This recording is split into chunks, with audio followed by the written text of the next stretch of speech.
नमस्कार। मुद्दा तो है में आपका स्वागत है और मैं हूं आपके साथ मनोज वर्मा। और आज मुद्दा है नैरेटिव बड़ा और विपक्ष कहां खड़ा। बीजेपी ने लोकसभा चुनाव से पहले कांग्रेस को करप्शन के मुद्दे पर घेरना शुरू कर दिया है।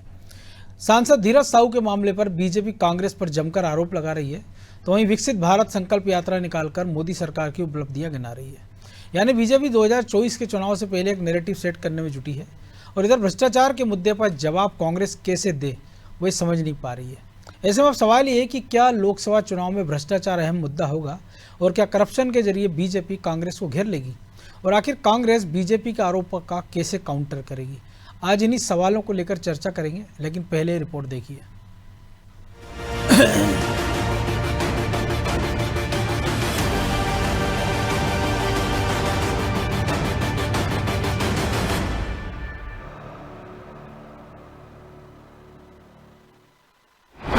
चौबीस का नैरेटिव हो रहा सेट। क्या भ्रष्टाचार का मुद्दा होगा परफेक्ट? बीजेपी बोली कांग्रेस में करप्शन। क्या कांग्रेस की बढ़ी टेंशन? 12 महीने चुनावी मोड में रहने वाली बीजेपी अब मिशन 24 की तैयारी में जुट गई है। लोकसभा चुनाव से पहले बीजेपी ने नया नैरेटिव भी सेट करना शुरू कर दिया है। एक तरफ पार्टी विकसित भारत संकल्प यात्रा निकालकर लोगों के बीच मोदी सरकार की उपलब्धियां गिना रही है, तो दूसरी तरफ कांग्रेस को भ्रष्टाचार के मुद्दे पर घेरने में लगी है। कांग्रेस के राज्यसभा सांसद धीरज साहू के पास से मिले 200 करोड़ के मामले में भी बीजेपी ने जमकर आरोप लगाए और कांग्रेस का हाथ भ्रष्टाचारियों के साथ बताया। कहा जाता है कि कांग्रेस किसी बात की गारंटी है तो वो भ्रष्टाचार की गारंटी है। कांग्रेस का हाथ भ्रष्टाचारियों के साथ, तो एटीएम कांग्रेस की सरकार और कांग्रेस के नेता गांधी परिवार के बने थे, तो आज धीरज साहू भी राहुल गांधी का, सोनिया गांधी का एटीएम बन गया। धीरज साहू मामले में प्रधानमंत्री मोदी भी पोस्ट कर लिख चुके हैं कि जनता से जो लूटा उसकी पाई पाई लौटानी होगी, जिसके बाद अब बीजेपी कांग्रेस पर करप्शन को लेकर निशाना साध रही है। हालांकि बीजेपी के वार पर और धीरज साहू के मसले पर कांग्रेस का कहना है कि कानून अपना काम कर रहा है, लेकिन कांग्रेस कर्नाटक में बीजेपी विधायक के घर से मिले कैश को लेकर भी उससे सवाल पूछ रही है। कानून जो काम करेगा वो तो अपना करते ही है। वीडी शर्मा जी को ये बताना चाहिए कि अगर इस तरह के एटीएम देश में हैं, तो जो कर्नाटक में विधायक का बेटा बिस्तरों पे नोटों के सोते हुए पकड़ा गया था और वहाँ पर जो है अथाह धन पकड़ा गया था, वो किसका एटीएम था? इस बात का उन्हें जवाब देना चाहिए। देश की जनता जानना चाहती है, भारत पूछ रहा है। कांग्रेस को विधानसभा चुनाव में धूल चटाने के बाद अब बीजेपी लोकसभा चुनाव में भी उसे पटकनी देना चाहेगी, लिहाजा कांग्रेस की घेराबंदी शुरू कर दी है। इसकी शुरुआत करप्शन के मुद्दे को उठाकर बीजेपी ने की। जानकारों का मानना है कि बीजेपी भ्रष्टाचार के मुद्दे पर कांग्रेस को इसलिए भी घेरना चाह रही है क्योंकि 2014 में इस मुद्दे ने बीजेपी को केंद्र की सत्ता में लाने में अहम योगदान दिया था। यही वजह है कि वो कांग्रेस के खिलाफ एक नैरेटिव सेट करने में जुट गई है। हालांकि कांग्रेस बीजेपी को 2024 में कितनी टक्कर दे पाएगी और वो बीजेपी के मुकाबले चुनावी मैदान में कहां खड़ी है, इस पर उसे जल्द से जल्द विचार करना होगा। ब्यूरो रिपोर्ट, अनादि टीवी।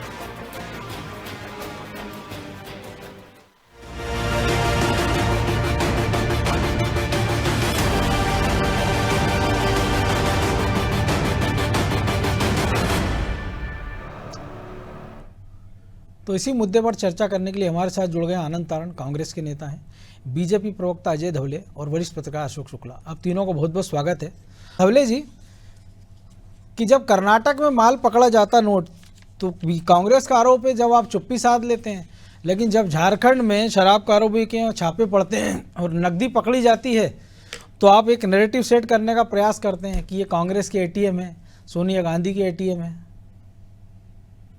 देखिए मनोज जी, भारतीय जनता पार्टी कभी भी भ्रष्टाचार का मुद्दा हो, इस मुद्दे से कभी भी बचने का काम नहीं करती। यदि हमारे किसी नेता के पास ऐसी राशि पकड़ी गई है जो भ्रष्टाचार से संलिप्त है राशि, तो हम चाहते हैं कि न्याय संगत कार्रवाई हो। अगर न्याय संगत कार्रवाई में हमारे नेता भी अगर दोषी पाए जाते तो उनके खिलाफ भी कानूनी जो सजा देगा वो होनी चाहिए। लेकिन आप देखिए कि ये आज प्रासंगिक मुद्दा क्यों है।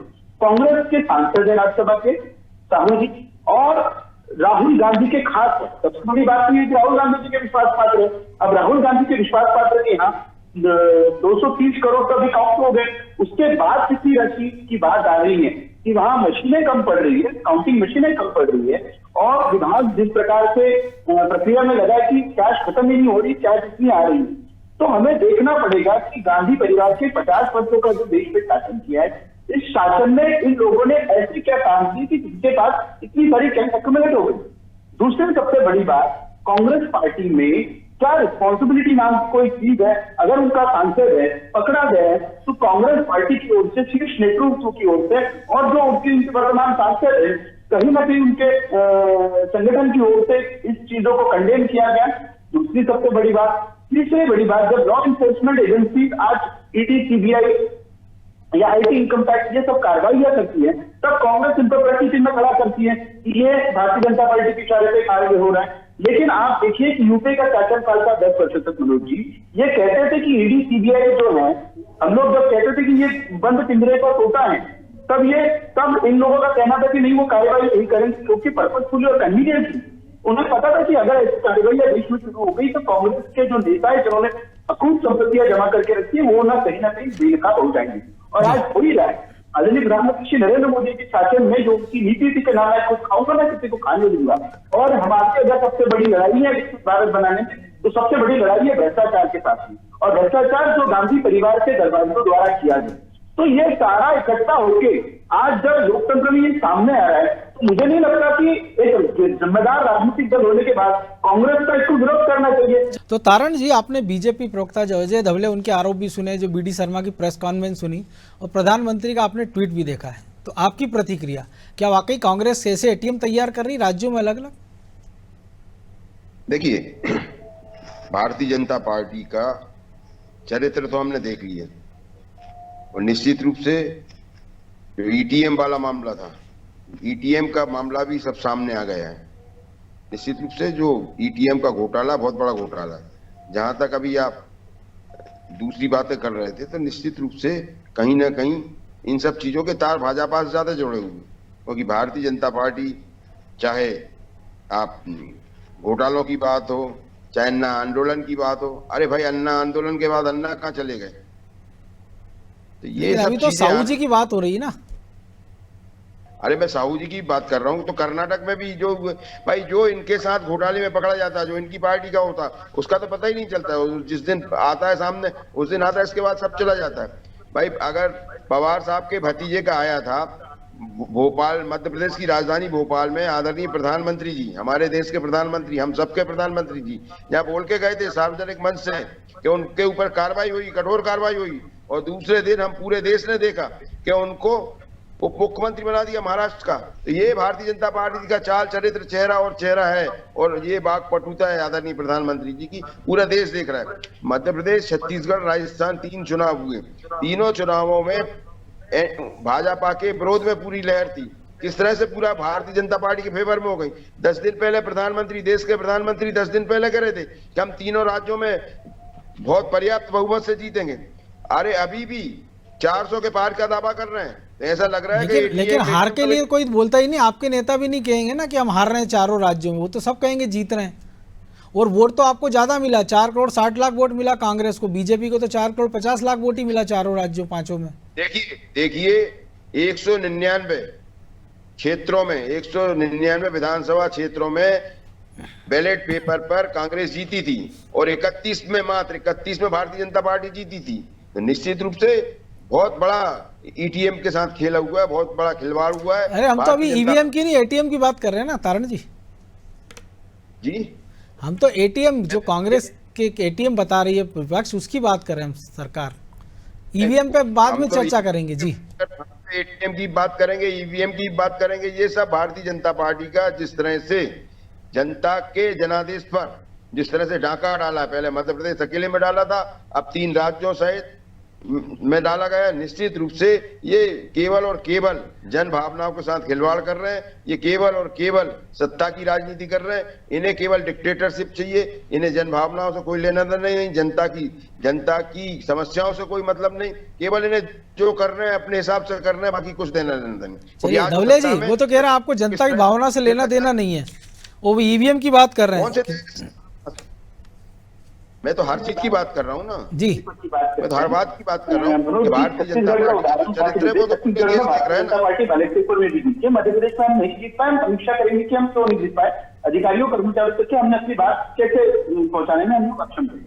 रही बात ये आज जो झारखंड वाले प्रकरण की हो रही है, तो निश्चित रूप से देखिए कांग्रेस पार्टी भी पूरे देश में ऐसे मनी बैगर्स बना के जो चुनाव से ही उन लोगों के लिए जो धन इकट्ठा किया जाता है, काला धन जो होता है उसकी लगान पर आते। लेकिन आज देश की जनता जागरूक हो चुकी है। सजग जनता ने देश को धन बल से नहीं, देश को एक राष्ट्र के लिए जो चलने वाला विकास का बल है, उस बल से देश की जनता चुन के देती है। और आदर्श मोदी जी के नेतृत्व में देश ने विकास को चुना है और कांग्रेस पार्टी को। लेकिन धवले जी, जब नोटबंदी हुई थी और अब 2000 के नोट जब बाजार से हटाएं तो दावा कहा था काला धन समाप्त हो जाएगा, करप्शन पे रोक लग जाएगी। लेकिन उसके बाद उत्तर प्रदेश में इत्र व्यापारी क्या 200 करोड़ से ज़्यादा मिलते हैं। अभी हम देख रहे हैं जो सांसद है, कांग्रेस सांसद, 300 करोड़ की नकदी निकल चुकी है और गिनती जारी है। हम देखते हैं कि पश्चिम बंगाल में जो पार्थ भट्टाचार्य है, उनके घर से 50 करोड़ से ज़्यादा नकदी मिलती है। तो फिर ये जो आपने दावे किए थे करप्शन रुक जाएगा, काला धन पे रोक लग जाएगी, वो तो होता दिखाई नहीं दे रहा है। आपके खुद के नेताओं के कर्नाटक में करोड़ रुपया नकद मिल जाता है। देखिए मनोज जी, निश्चित रूप से प्रयास बहुत अच्छे किए जाते हैं, लेकिन इन प्रयासों को कहीं ना कहीं सशक्त विपक्ष की भी साथ लगती है। अगर विपक्ष के खुद नेता लोग इन सब गतिविधियों में संलिप्त हैं, आप देख रहे हैं सांसद के पास इतने पैसे मिल रहे हैं, तो फिर आप आम जनता की बात नहीं कर सकते। हम जिन लोगों के पास से हम लोगों ने होर्डिंग रोकने की कोशिश की थी कि जो ये पैसे काला इकट्ठा कर रहे, ब्लैक मनी जो इकट्ठा कर रहे हैं, उन लोगों को रोकने के लिए नोटबंदी लाई गई थी। और मुझे लग रहा है कि उससे जो हमारे प्रयास थे वो अधिकतर सफल भी हुए। निश्चित रूप से अभी सरकार इसको देखेगी इस प्रकार का अगर करेंसी कहीं मार्केट से गायब हो रही है, उसको कैसे देखा जाए, इसके ऊपर मैकेनिज्म सरकार करेगी। बिल्कुल। चलिए अशोक शुक्ला जी जुड़े हुए हैं, मैं उनके पास जाना चाहूंगा, वरिष्ठ पत्रकार हैं।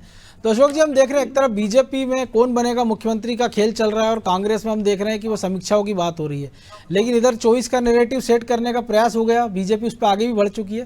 क्योंकि जिस करप्शन को मुद्दा बनाया था, हमने देखा था कांग्रेस ने कर्नाटक में, मध्य प्रदेश में प्रयास किया था कि 40% कमीशन की सरकार। लेकिन हमने देखा वो छत्तीसगढ़ में मामला बना कि महादेव ऐप की बात करें, राजस्थान की बात करें, लाल डायरी, और अब झारखंड के बहाने पूरे देश में कांग्रेस को घेरने का प्रयास। ये बहुत महत्वपूर्ण है चुनाव की दृष्टि से। और करप्शन एक हमेशा जो है बड़ा मुद्दा रहा है। भ्रष्टाचार जो विपक्ष में होता है वो भ्रष्टाचार की बात करता है, लेकिन जो सत्ता में है, जो हम लोग 2014 से देख रहे हैं कि 2014 से जो मोदी जी हैं उनका एकमात्र जो एजेंडा है, बड़ा एजेंडा जिसको कह रहे हैं, एजेंडे तो उनके सारे हैं, आरएसएस के एजेंडे पे वो काम कर रहे हैं। धारा 370 समाप्त हुआ, 3 तलाक, लेकिन करप्शन भी और ब्लैक मनी भी मोदी जी के एजेंडे में है।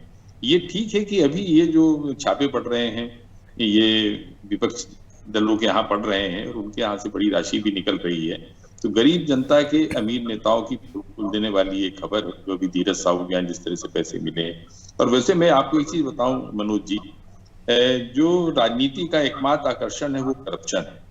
इस देश के नेताओं ने जनता की गरीबी भले दूर न की हो, मगर इस देश की गरीब जनता ने कई नेताओं को सांसद और विधायक बनाकर उनकी गरीबी दूर कर दी है।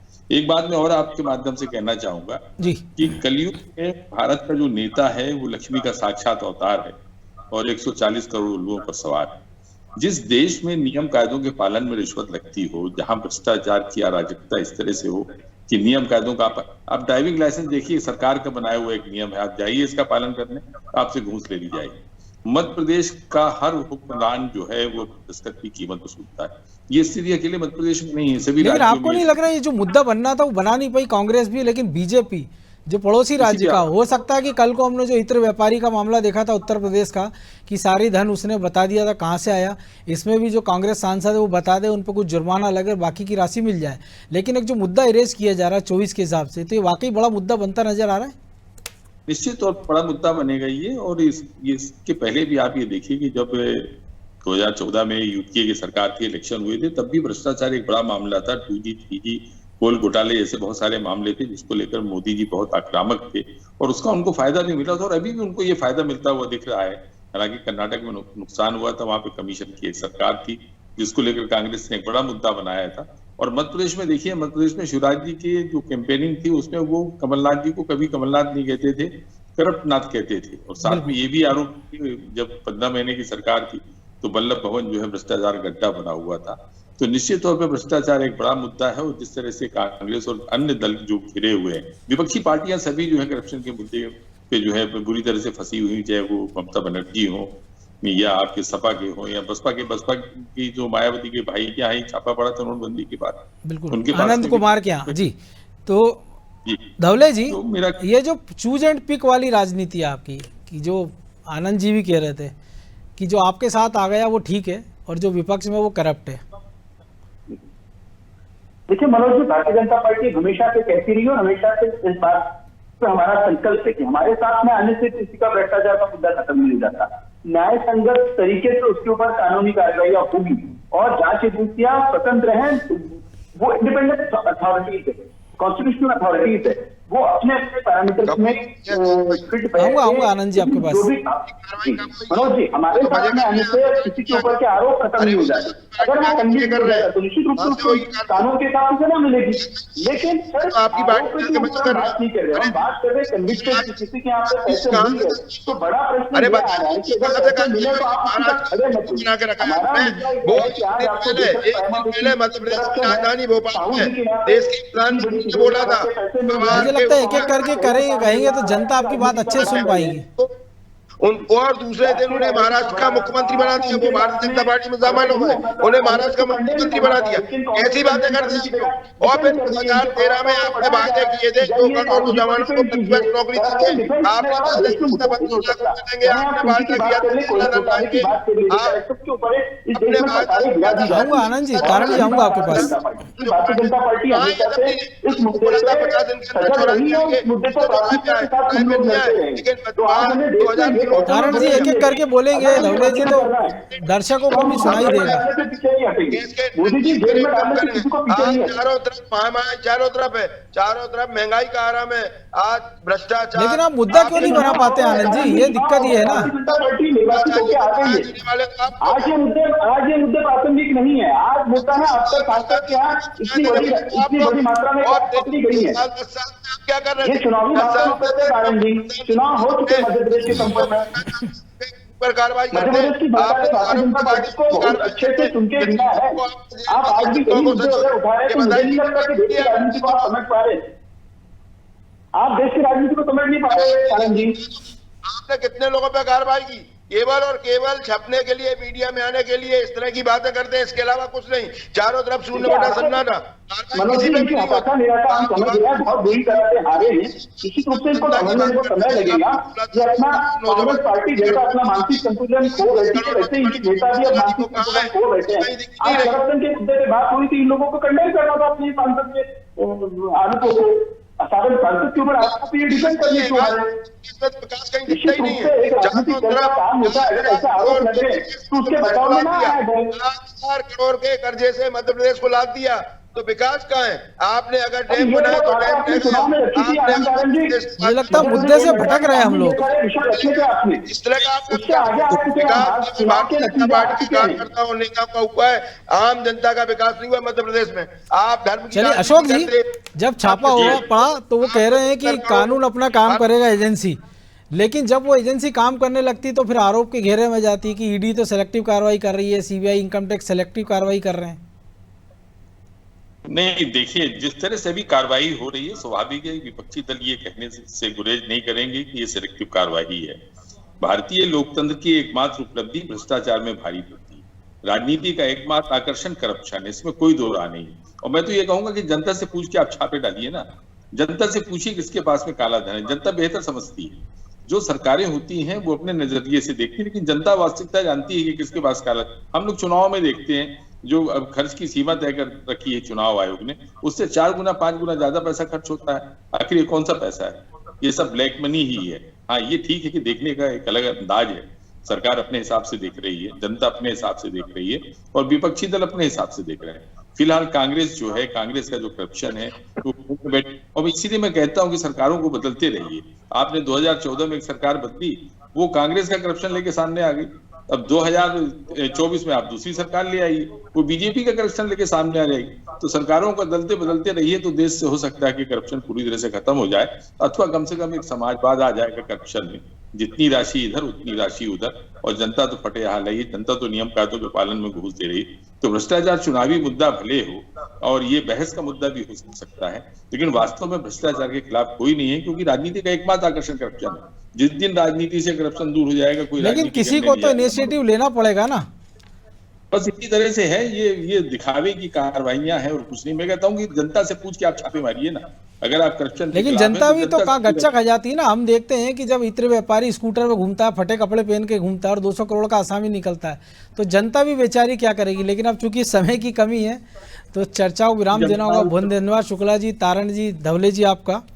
तो निश्चित तौर पर करप्शन एक बड़ा मुद्दा है इस देश में, लेकिन क्या वो चुनाव में इतना प्रभावी साबित होता है कि आपको वोट दिला सके।